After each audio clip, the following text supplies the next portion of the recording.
विश्वव्यापी रूप में पसरल कोरोना वायरस डिजीज कोविड-19 जोखिम न्यूनीकरण में सब केओ सचेत बनू।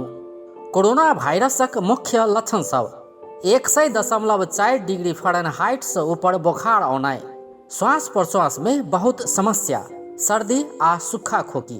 कोरोना वायरस प्रभावित देश सबसे आ वाला लोक सब में 2 हफ्ता भीतर सर्दी खोकी लागला पर, बुखार अयला पर, घेट खसखस भेला पर वा माथ दुखेला पर, श्वास प्रश्वास में बहुत समस्या भेला पर तुरंत लग में रहल स्वास्थ्य संस्था नेपाल टेलीकॉम वा एनसेल के हेल्पलाइन नंबर 1115 में खबर करू वा प्रहरी के सहयोग लेल 100 में जानकारी दिया।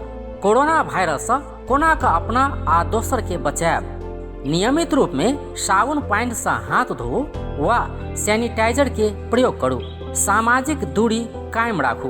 भीड़ भाड़ में नहीं जाओ। खोकैत वा हाछिउ करैत काल केहुनी से नाक आ मुँह झाँपू। मास्क के प्रयोग करू। सकभर फोन, इंटरनेट, सामाजिक संजाल सहितक प्रविधि प्रयोग कऽ कऽ बातचीत करू। फ्लू जेहन लक्षण देखल गेला पर चिकित्सक संग परामर्श लिया। फ्लू जेहन लक्षण देखल जाय वाला लोक सबसँ दूर रहू। जंगली तथा घरपालतू पशु पंछी सबसँ असुरक्षित संपर्क से दूर रहू। पशुजन्य मांस अंडा नीक से पका कऽ मात्र खाओ। अपन टेलीविजन से जनहित में जारी।